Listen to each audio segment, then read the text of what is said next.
clase pasada concluimos los 4 primeros libros del Nuevo Testamento, los evangelios, que fueron Mateo, Marcos, Lucas y Juan.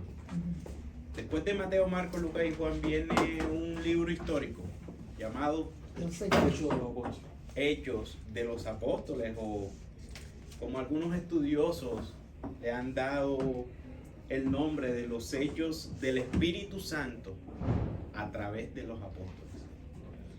Entonces, ¿qué podemos o qué se nos viene a la mente cuando hablamos de este libro de los Hechos? El derramamiento del Espíritu Santo sobre ellos. Sí, hermano, el derramamiento del Espíritu Santo en el día Se cumplió la promesa. de Pentecostés. ¿Qué más?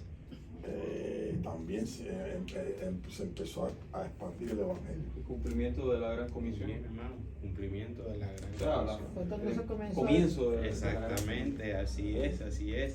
Hechos continúa el registro El Señor. de poner en orden estos acontecimientos importantes. ¿Sí recuerdan cómo inicia el Evangelio de Lucas?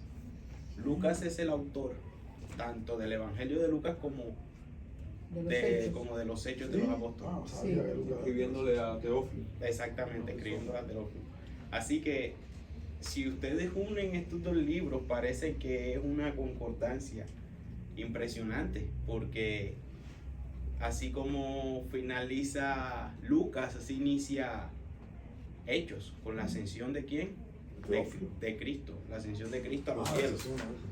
Entonces hay una conexión bastante impresionante que prácticamente se pudiera leer como una narrativa completa los libros de Lucas y Hechos de los Apóstoles.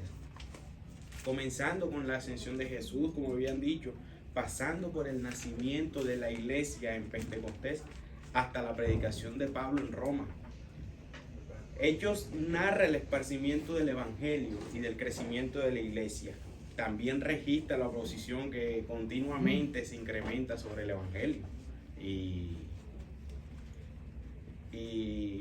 Hechos es un libro, mi hermano, que abunda en transiciones del ministerio de Jesús, de los apóstoles, del antiguo al nuevo pacto, de Israel como la nación testigo de Dios a la iglesia compuesta por judíos y gentiles, como el pueblo testigo de Dios. Hechos muestra la manifestación práctica del nuevo pacto en la vida de la iglesia. Y mis hermanos, quiero que nos detengamos en un texto que a mí personalmente me ha cautivado y que creo que vale la pena que comentemos en este momento. Y el texto lo encontramos en Hechos, capítulo 16, versículo 14.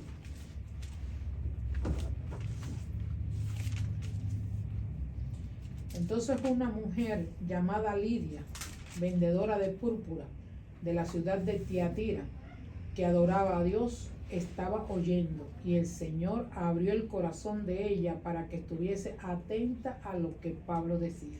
Precioso. Así es, mis hermanos.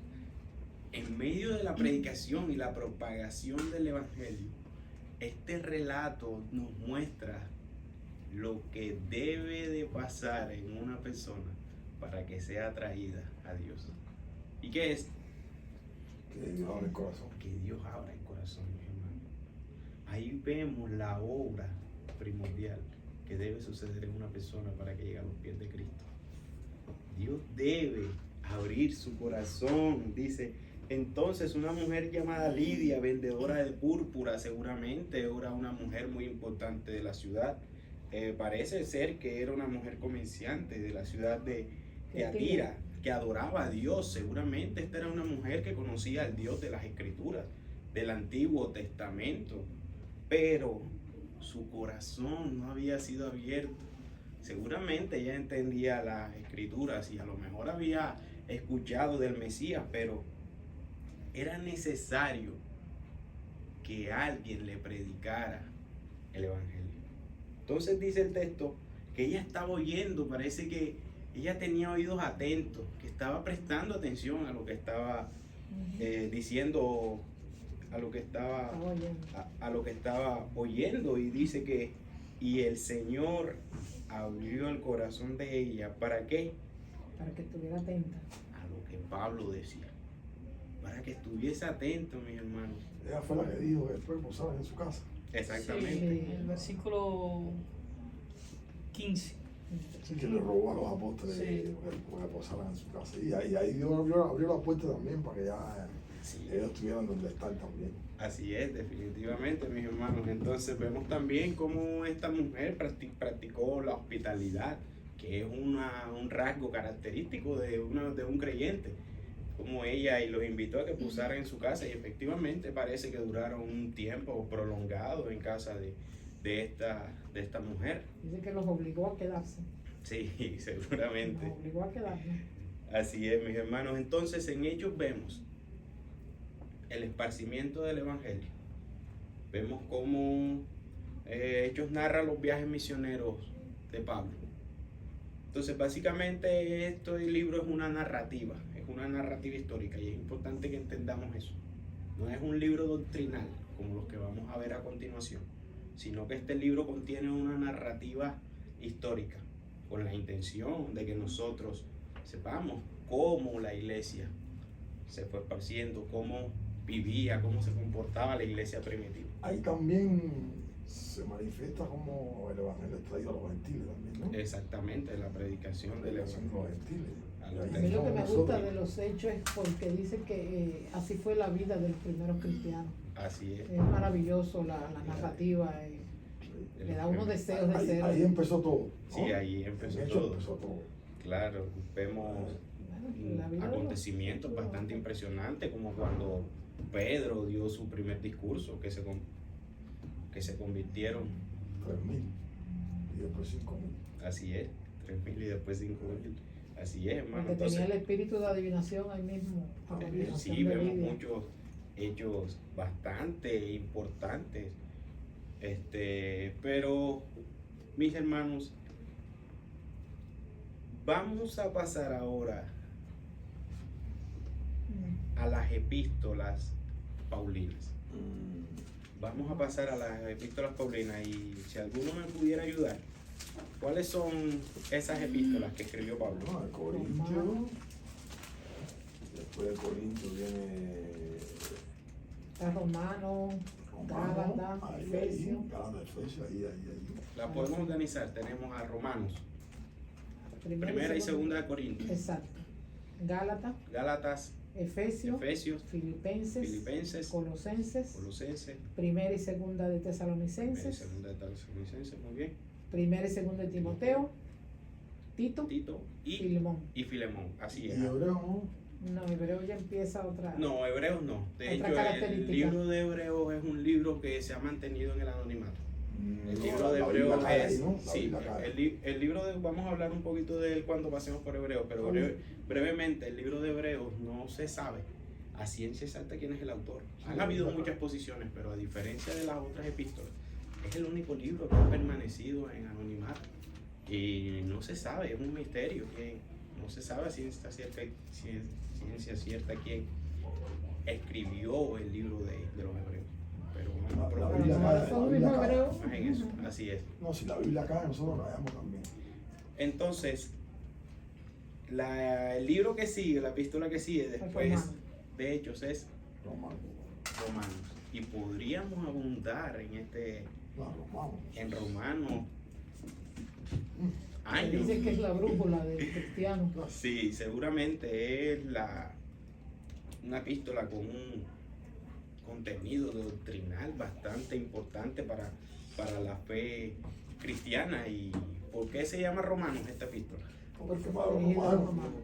Sencillamente, así es, mi hermano. Pablo escribe los nombres de las epístolas, llevan su nombre, llevan el nombre de la ciudad destinataria, ¿A quién fue dirigida? a quien fue dirigida, a la Exacto. ciudad. A la carta de Pablo a la iglesia de Roma, de A los Filipo, de Tesalónica. a los de Tesalónica, a los de Éfeso. Y aparte también tenemos unas cartas que fueron enviadas a individuos personales, Primera y como Timoteo. primera y segunda de Timoteo, Tito y Filemón. Verdad. Y Filemón. Muy bonito Entonces, esa catequesis. sabemos de Pablo que Pablo era un ciudadano romano, era un ciudadano romano. Sí. Pero mis hermanos, ¿qué podemos decir de Romanos? Yo creo que todos Bueno, podemos comentar algo de En Romanos, este libro. Pablo le hizo saber a los romanos y a los gentiles que todos estaban destituidos de la gloria de Dios Muy bien, mi hermano. y que era necesario aceptar a Jesucristo porque la única salvación venía por el Señor Jesús. Así es. Porque ellos confiaban en la ley, todavía ellos confiaban en la ley de Moisés. Entonces Pablo introduce la salvación por medio de Jesucristo en Romanos. Así es, mi hermano. ¿Alguien más que pueda aportar algo? Buscando aquí hay una parte que Pedro habla acerca de Pablo. Dice que Pablo escribía cosas difíciles. Así Y, es. y la epístola de Romanos es una de las cartas más... Así es. Sí, En las contundente. epístolas de Pedro, Pedro dice que Sí. efectivamente que las enseñanzas de Pablo eran un poco complejas por el alto contenido doctrinal que tenían. Y por la profundidad. Sí, y esta epístola no es la Sí. ascensión. No. Pero el propósito principal, mis hermanos, de Pablo al escribir esta carta a los romanos fue enseñarles las grandes verdades de la gracia a los creyentes que nunca habían recibido instrucción apostólica. A diferencia de algunas de las otras epístolas de Pablo, su propósito no era corregir algún error doctrinal que ellos tenían o reprender a los impíos, como vemos en 1 de Corintios, que ahorita lo vamos a ver, que es más una carta de corrección. La iglesia de Roma parece que era doctrinalmente sana, pero como todas las iglesias estaban en necesidad de Estaba en el judaísmo. de esa doctrina rica y práctica que esta carta provee. Entonces, el tema principal de la epístola a los romanos es la justicia que viene de Dios. La gloriosa verdad que Dios justifica por gracia a pecadores culpables, condenados únicamente a través de la fe Cristo. en Cristo. A través de la fe en Cristo. Ese es el propósito principal de Pablo al escribir esta epístola. Es como está dando sus mayores argumentos para que nosotros podamos entender que solo vamos a ser justificados por la fe en Cristo.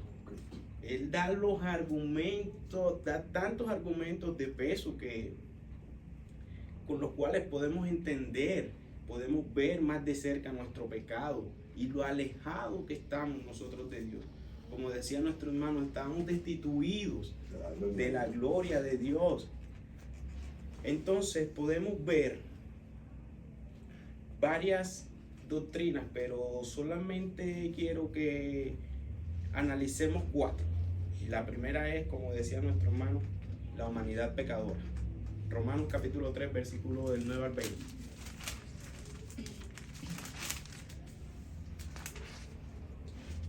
Nuevamente, hermano. Pues, Adelante, mi hermano. ¿Qué pues somos nosotros mejores que ellos? En ninguna manera, pues ya hemos acusado a judíos y a gentiles, que todos están bajo pecado, como está escrito. No hay justo ni aún uno, no hay quien entienda, no hay quien busque a Dios. Todos se desviaron, a una se hicieron inútiles. No hay quien haga lo bueno, no hay ni siquiera uno. Sepulcro abierto es su garganta, con su lengua engañan, veneno de áspides hay debajo de sus labios, y su boca está llena de maldición y de amargura. Sus pies se apresuran para derramar sangre, quebranto y desventura hay en su camino. Y no conocieron camino de paz. No hay temor de Dios delante de sus ojos. Pero sabemos que todo lo que la ley dice, lo dice a los que están bajo la ley, para que toda boca se cierre y todo el mundo quede bajo el juicio de Dios. Ya que por las obras de la ley ningún ser humano será justificado delante de él. Porque por medio de la ley es el conocimiento del pecado. amén. Por medio de la ley es el conocimiento del Si no pecado. existiera la ley, no supiéramos qué es el pecado. Mis hermanos, ¿alguna vez ustedes se han preguntado, o antes de ser creyentes, cómo se percibían delante de Dios? ¿Cómo Yo se creía ve? que yo era moral, ¿Cómo se ven delante de Dios? tanto de la cultura. Uno se cree que es bueno y que porque hace buenas obras, y no sabemos que las buenas obras vienen del Señor. Yo no sabía como dice su palabra, el pueblo que yo escogí, su corazón es de continuo al mal. Y es verdad que somos así. Constantemente tenemos que estarnos arrepintiendo. Y lo peor, que no nos damos cuenta de eso. Ah, Sí. Lo peor es que estamos engañados. Nosotros creemos que No, estamos. Sí. porque somos eso. Somos pecados. Mis hermanos, el pecado separa a todos los seres humanos de Dios. Y solamente Cristo puede reconciliar a Dios y a los hombres. Amén. Y eso, los 3 primeros capítulos de Romanos, es prácticamente una exposición del problema del hombre. El problema que nosotros tenemos con Dios. Dice la palabra que no hay bueno, ni aún uno. Que no hay quien haga el bien. Claro, Que no hay quien busque a Dios. está caída. Así es. La Y cuando la palabra dice no hay, no hay. está caída. Dice está que entre caída. las mujeres buscó y no encontró ninguna. Pero entre los hombres solo Sí, encontró uno. Es un salmo. Jesucristo hombre. Así es. No hay sino por los méritos de Cristo. Tú sepárate de Cristo para que Es tú que veas. nosotros podemos. Incluso nuestras mejores buenas obras son trapos de inmundicia. Amén. Ay, Te digo, porque somos eso. Si Somos no, pecados. si no estamos en Cristo, efectivamente todas nuestras obras son como trapos de inmundicia, como dice el profeta Isaías. Por lo tanto, mis hermanos, es necesario. Por lo tanto, es necesario. Necesitamos, mejor dicho. Estar en Cristo. Necesitamos estar en Cristo. Y perseverar en Cristo. Y mis hermanos, otra de las doctrinas esenciales de esta epístola es la justificación por la fe sola. Que a mi parecer, mis hermanos, esta doctrina es el corazón del evangelio y una de las doctrinas que distingue al cristianismo de todas las otras religiones. Es por esta una de las razones que nosotros creemos que el cristianismo es la única religión verdadera. Amén. Porque en todas las otras religiones el hombre siempre está buscando cómo orar para Ujú. ganarse la salvación O o para el andar favor de bien. Dios, o para ganarse el favor de Dios. Sí, exacto. Pero El las beneficio escrituras de Dios. nos dicen que no hay nada que nosotros podamos hacer para ganarnos el favor de Dios. O sí podemos hacer algo, Y aceptar a Cristo. una sola cosa, Acercarnos a Él. Arrepentirnos de nuestros arrepentirnos pecados. y creer en Cristo Jesús Aceptar a como Cristo. nuestro Señor y Salvador. Exponernos a su luz. Por lo tanto, la total libertad de juicio y esclavitud del pecado viene por la fe puesta solamente en Jesucristo. Amén. Vamos al capítulo 1, versículos 16 y 17. Porque no me avergüenzo del Evangelio, porque es poder de Dios para salvación a todo aquel que cree, al judío primeramente y también al griego. Porque en el Evangelio la justicia de Dios se revela Por fe y por para fe fe. y para fe, como está escrito, El mas justo el por su justo fe por vivirá. fe vivirá. Mas el justo por la fe vivirá. Yes.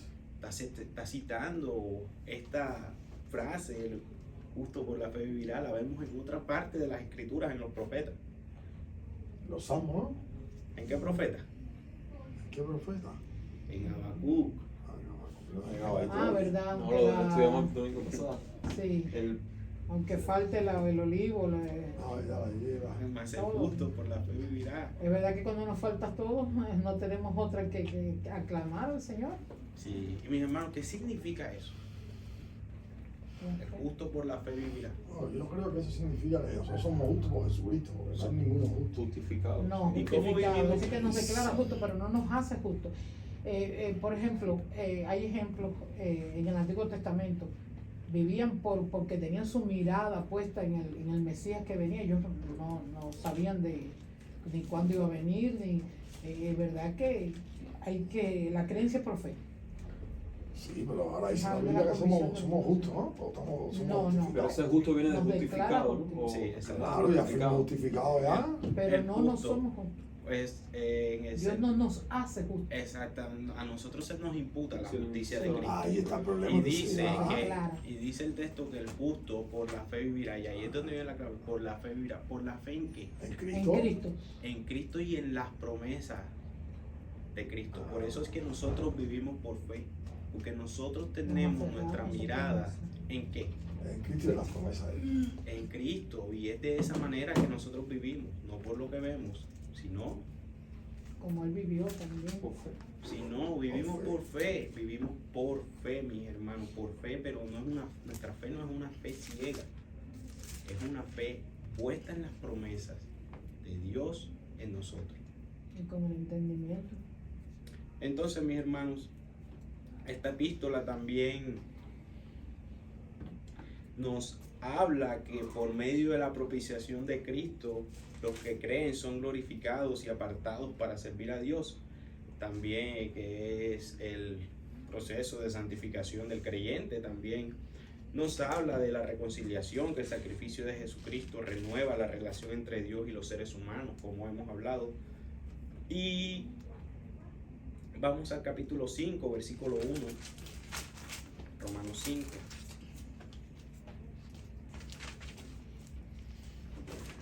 Justificados pues por la fe, tenemos paz para con Dios por medio de nuestro Señor Jesucristo. Cuánta verdad. Dios mío. Eso hay que vivirlo. Leamos el 10 y el 11. Porque si siendo enemigos fuimos reconciliados con Dios por la muerte de su Hijo, mucho más, estando reconciliados, seremos salvos por su vida. Y no solo esto, sino que también nos gloriamos en Dios por el Señor nuestro Jesucristo, por quien hemos recibido ahora la reconciliación. Mis hermanos, aquí el texto dice algo muy importante. Dice, si siendo enemigos, hay un estado en el que todos los creyentes se encontraron antes de venir a los pies de Cristo. ¿Y cuál era? Éramos enemigos. O sea, que prácticamente le hemos declarado, cada vez que nosotros hemos pecado, le hemos dicho a Dios, yo conozco tu ley, pero a mí no me interesa.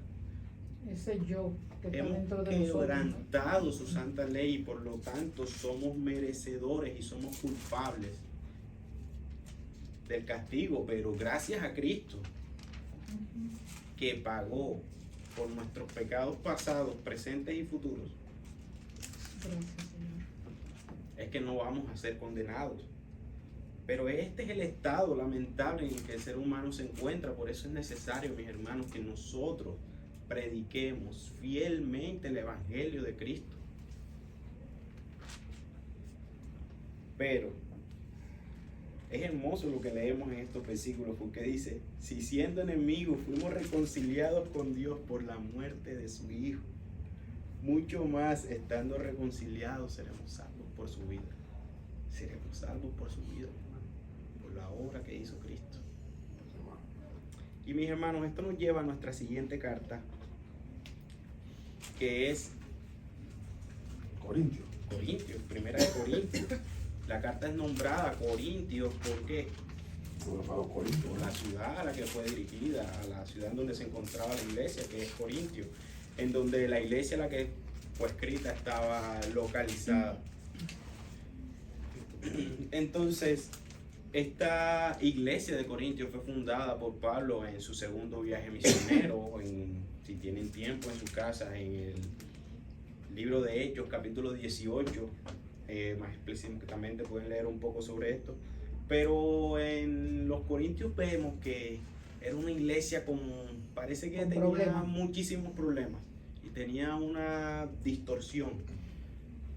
Sí, tenía una doctrina. Sí, tenía una doctrina, se habían insertado doctrinas bastante... Falsos maestros. Exactamente, falsos maestros. Entonces vemos que la iglesia de Corinto tenía muchísimos problemas y uno de ellos era la mundanalidad, una falta de disposición de divorciarse de la cultura que los rodeaba. El hablar en lengua. Así es, la mayoría de los Desafortunadamente. creyentes no podían separarse consecuentemente de sus caminos antiguos, de su egoísmo, de sus inmoralidades, de sus adoraciones paganas. Corintio era una ciudad que estaba instalada en Grecia y parece que estaba situada en una localización donde había muchísimo comercio y por lo tanto había como mucha influencia del mundo alrededor de esa iglesia. Entonces, aparte de eso, le sumamos la cultura de los griegos en esos días. Ellos eran adoradores de dioses paganos, ellos tenían su cultura muy arraigada en ellos. Entonces Pablo escribe esta carta porque él quiere corregir estas cosas en la iglesia, y podemos aprender algo aquí muy importante, mis hermanos, y es que llevar una vida equivocada siempre nace de una creencia equivocada. Cuando nosotros tenemos una creencia equivocada, vamos a llevar una vida equivocada. Por eso es importante, mis hermanos, que profundicemos en las Escrituras para que aprendamos cómo debemos conducirnos como seres humanos en todos los ámbitos de nuestras vidas, en nuestros hogares, en la iglesia local, en nuestro trabajo, nuestros hijos, con nuestros esposos. El Señor no nos dejó en este mundo, mis hermanos, para que nosotros deambuláramos o estuviéramos adivinando qué hacer. No.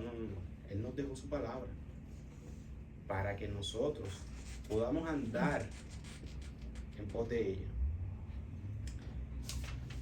Entonces, mis hermanos, vemos varios temas teológicos en esta carta de Pablo. Los pecados sexuales, influyendo el divorcio, están inevitablemente con desobedecer el plan de Dios para el matrimonio y la familia. En los capítulos 7, versículos del 1 al 40, podemos ver cómo Pablo profundiza más sobre este tema. La adoración apropiada, mis hermanos, está determinada por tales cosas como el reconocimiento de la persona santa de Dios. Primera de Corintios, capítulo 3, versículo 17.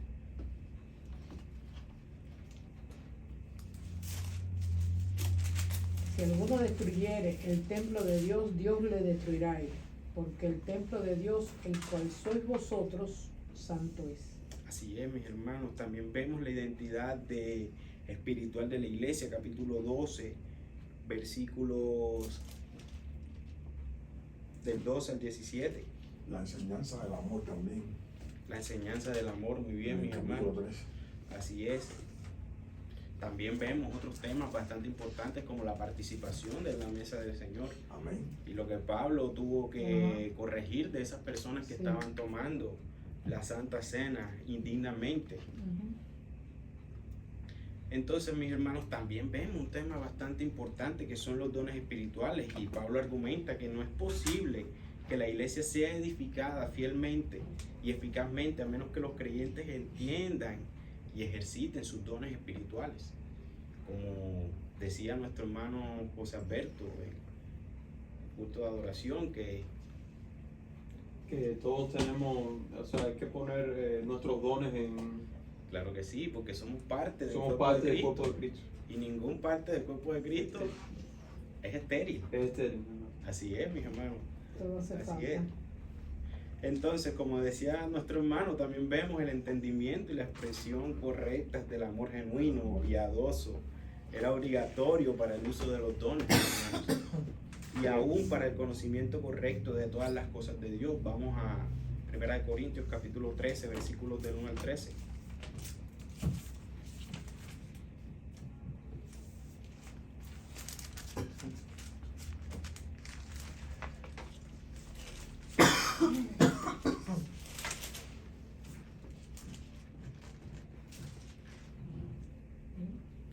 La preeminencia del amor. Pablo le escribe y les dice a los corintios: si yo hablase lenguas humanas y angelicales y no tengo amor, vengo a ser como metal que resuena o címbalo que retiñe. Y si tuviese profecía y entendiese todos los misterios y toda ciencia, y si tuviese toda fe de tal manera que trasladase los montes y no tengo amor, nada soy. Y si repartiese todos mis bienes para dar a comer a los pobres, y si entregase mi cuerpo para ser quemado y no tengo amor, de nada me sirve, mi hermano. ¿Ven por qué debemos amarnos, mis hermanos? Adelante. Dice, hermano, aquí un comentario de ese versículo, dice: los dones espirituales estaban presentes en Corintios y la doctrina sana estaba en su lugar. O sea, que ellos tenían una buena doctrina, dice, pero faltaba el amor. Esto condujo a discordias y exhibiciones de egoísmo y orgullo que plagaron a la iglesia.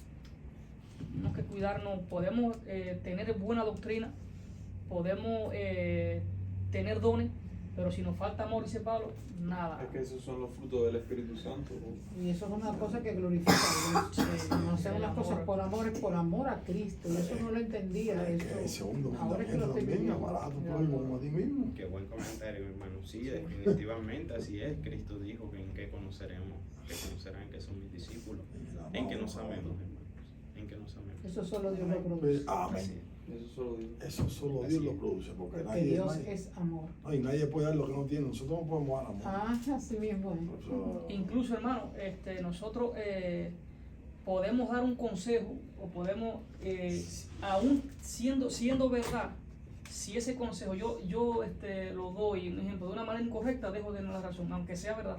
Amén. La importancia del amor. Sí. O sea que debemos ser compasivos, con amor a la hora de Sí, dar un porque todo consejo. eso a lo la hora de- produce Dios, porque Sí. yo estoy orando por eso, porque Un puritano escuché tú puedes que esforzarte por amarte, porque si no está dentro de ti. Sí. decir la verdad sin misericordia es brutalidad, pero dejarla de decir es falta de amor. O sea que tenemos que ponernos también en el lugar bueno, que lo dice la Biblia, como si estuviéramos presos, como si estuviéramos enfermos, como Sí. que ya pasamos por eso. Eso es lo que nos mueve a misericordia, Así es. sentirnos identificados con ese problema. Pero si no nos sentimos identificados, vamos a decir las cosas fríamente, Así es. por un deber cumplido. Sí. Sí. Y mi hermana, su comentario es muy bueno y nosotros debemos aprender a sufrir y a gozarnos con nuestros hermanos. Amén. Y debemos pedirle a Dios que ponga ese sentir en nosotros, a no ser egoístas, mis hermanos, porque esas son Amén. señales de egoísmo. ¿Sabes? Cuando nosotros somos indiferentes a nuestros hermanos y solo buscamos lo de nosotros, estamos siendo egoístas. No, y para agregar algo más, la Biblia dice que no tengamos nuestra vida el destino para nosotros mismos, sino para otros. Exactamente. Y mis Es hermanos, sentir que había en Cristo. así es. Se despojó de su gloria. Oiga, no es fácil. Y ¿Eh? no, y no vino a ser servido. No, y sino a murió servir. por los enemigos, porque todo el Ese mundo era es. enemigo en ese tiempo. Él es la mayor expresión, mis hermanos, de amor que Amén. nosotros podemos ver. Pero, mis hermanos, hay una doctrina bastante importante y Pablo dedica un capítulo completo. Es bastante extenso, pero quiero que nos detengamos aquí un momento porque es bastante importante y lo vamos a ver en el capítulo 15. Y Pablo escribe acerca de la doctrina de la resurrección. Capítulo 15 nos vamos a detener en los versículos 13 y 14 y dice así: porque si no hay resurrección de muertos, tampoco Cristo resucitó. Y si Cristo no resucitó, vana es entonces nuestra predicación, vana es vuestra fe. Mis hermanos, este es un tema bastante importante para nosotros como creyentes, la resurrección de Cristo. Porque Pablo aquí está diciendo que si Cristo no resucitó, esto que estamos haciendo aquí nosotros no tiene sentido. Seríamos los más. No como tendría dice- sentido Es predicar como a de Cristo. lástima. Sí. Versículo 14. Y si Cristo no resucitó, vana es entonces vuestra predicación. No tendría sentido predicar a Cristo. Inútil sería la fe en Cristo porque Él estaría muerto si no resucitó. Eso también, ese texto va también para estas personas que ponen su fe en otra Buda, Sí, Mahoma. Los Mahoma, los Aunque no santos. resucitó. están en su tumba, ¿no? Así Y en los es, santos, ¿no? exacto. Su fe es en vano. Entonces continúa el versículo 15 y dice: y somos hallados falsos testigos de Dios porque hemos testificado de Dios que Él resucitó a Cristo, al cual no resucitó si en verdad los muertos no resucitan. Pablo está diciendo que si Cristo no resucitó, entonces todos los apóstoles somos mentirosos. Todos somos mentirosos porque estamos predicando a un hombre que su cuerpo está en su tumba. Pero no es así, Él resucitó. Él resucitó, mis hermanos. Entonces, continúa el capítulo 17 y dice: y si Cristo no resucitó, vuestra fe es vana, aún estáis en vuestros pecados. Mis hermanos, El que no cree que Cristo resucitó. si Cristo no resucitó, nadie sería redimido. Claro. Nadie sería redimido. No habría Digno nada. de lástima. No Nadie habría sería nada, no habría redimido nada. del pecado. No Así habría es, nada. ahora vamos allí. Versículo 18 continúa y dice: entonces también los que durmieron en Cristo perecieron. Todos los creyentes del pasado habrían muerto siendo unos tontos engañados. Porque si Cristo no resucitó, Entonces continúa capítulo 19, y si en esta vida solamente esperamos en Cristo, somos los más dignos de conmiseración de todos los hombres. Gloria a Dios. Los cristianos serían las personas más dignas de lástima en todo el mundo si Cristo no resucitó. Yo he escuchado a personas que incluso han ido a la iglesia y se han apartado y dicen, no, porque hay que ser bobo, ¿no? Y con otras palabras, estar yendo todos los domingos así como ovejitas mansas y en definitiva ir al infierno. Digo, pero es que no han vivido el evangelio, porque cuando uno viene y se congrega es un gozo, y todas las cosas de Cristo es un gozo, es algo extraordinario, algo que Bueno, sobrepasa todo Porque Él entendimiento. está vivo. Así es, mi Y hermano. cada vez que Cristo tú vienes- vive en nosotros. Cada vez que tú vienes, te encuentras con Él y Él Ajá. te renueva. No, Mis hermanos, es por eso que Cristo resucitado, victorioso, Sí. que vendrá de nuevo, es amén. el centro del cristianismo. Amén. Él es el centro, mis hermanos, de nuestra fe. Él es las primicias, como dice Pablo en esta misma carta, las primicias de De todo. resurrección. Y así como Él El resucitó, primogénito. nosotros también vamos a resucitar juntamente con Él en el día postrero. Amén. Es que ya resucitamos. Ya pasamos Resucitamos de- al pecado. Yo soy una persona Así nueva es. desde que lo conocí Así es, Y definitivamente. el mi gozo hermano. que se te ve. y nos renueva cada día. No, Ajá. válgame Cristo, porque es verdad que sobrepasa todo entendimiento. Eso es una cosa que si no nos exponemos a la luz, el hermano ahorita decía del arrepentimiento. Todos nos arrepentimos por cualquier motivo, pero si no nos exponemos a la luz, no es Dios quien produce ese verdadero, ese genuino arrepentimiento. Como él dice el Salmo 51, contra ti pecado, porque es verdad que hacemos las cosas contra el hermano, no, pero él me hizo esto, no, pero si Dios está en nosotros, nos hace ver que no es contra aquel hermano que pecamos, sino contra Dios, porque si somos hechos a imagen y semejanza de Dios, Así pues es. entonces lo hicimos y tenemos el ejemplo en David, cuando Saúl lo estaba persiguiendo, oiga, la oportunidad que tuvo de acabar esa persecución, y dijo, Señor, eso fue, a mí me cautivó. Así es, hermano. Uf, Hermano, para concluir este no libro, hay palabras. el eje de nosotros los cristianos es Cristo. Amén. Ese es el eje, mis hermanos, de nuestra esperanza. Que Él se hace. Es Cristo. Entonces pasamos a nuestra segunda carta. Segunda de Corintios.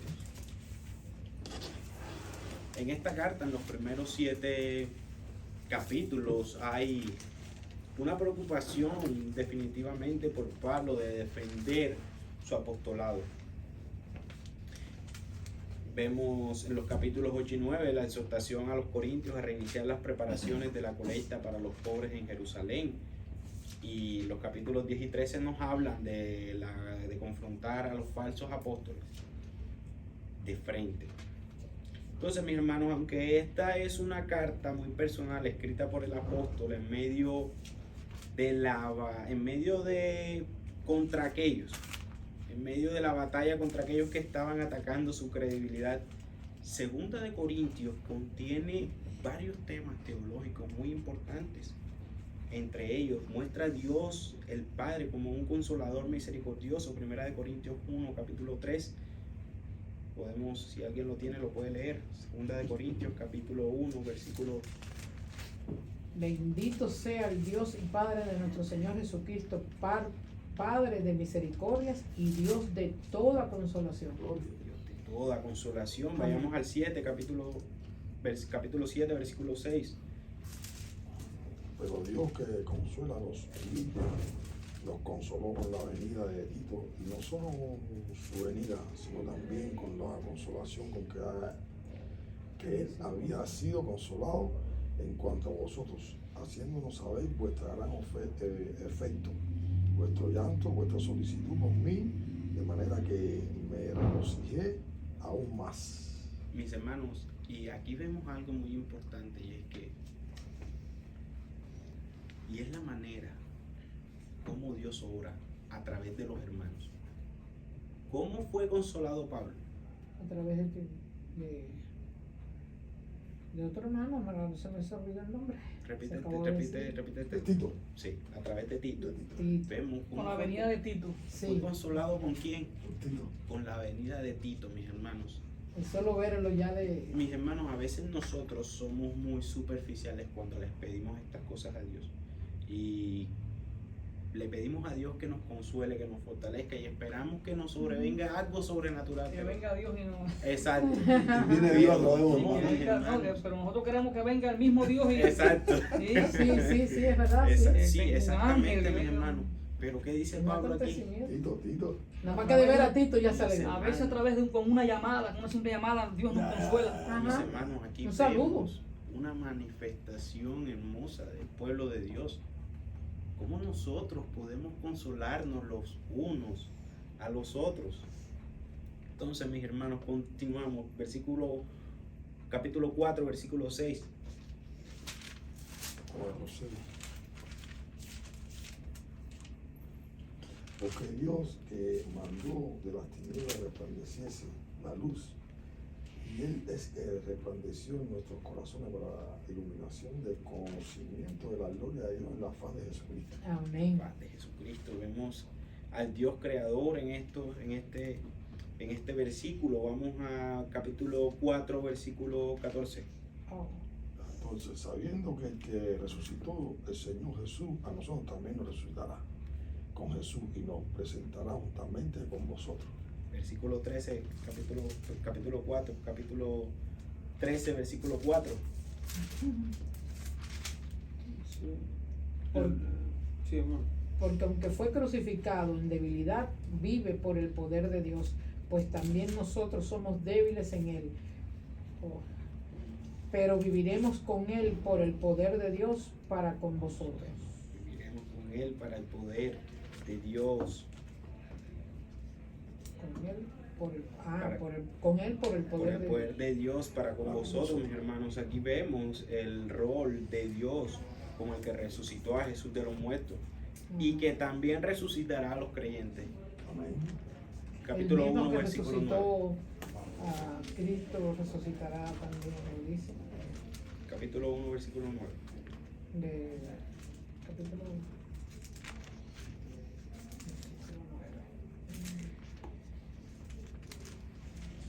Pero tuvimos en nosotros mismos sentencia de muerte para que no confiésemos en nosotros mismos, sino en Dios que resucita a los muertos. Sino Dios que resucita a los muertos. Es Dios el Padre. Lo vemos, mis hermanos, esta es una doctrina bastante importante. Y es importante que nos detengamos aquí un segundo y que entendamos esto. Cuando nosotros morimos, indiscutiblemente nuestras almas parten a la presencia con el Señor. Esas fueron las palabras que Dios le dijo al ladrón del recuerdo. De cierto te digo que hoy estarás conmigo en el paraíso. Pero sin levantamiento de cadáver no hay resurrección. Nuestras almas van al cielo, pero nosotros vamos a resucitar. Dice que primero resucitarán los muertos y después los vivos Así es. irán al encuentro del Señor. Así es, pero todos vamos a resucitar, tanto los que creímos como los que no creyeron.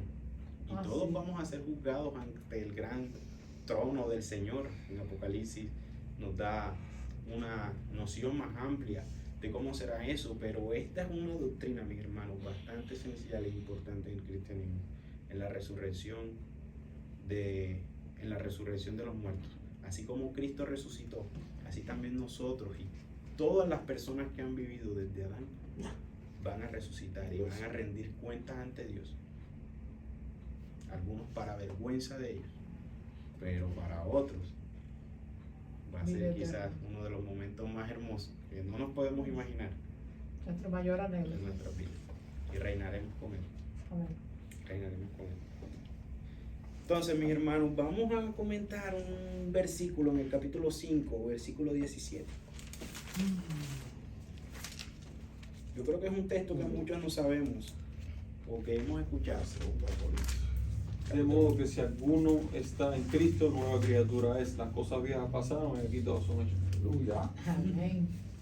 Víctor, Está calladito, está como una ¿Qué esponjita significa? ¿Qué piensas tú que absorbiendo. nos quiere decir Dios con en este versículo? Creo que es un versículo que todos alguna vez hemos escuchado.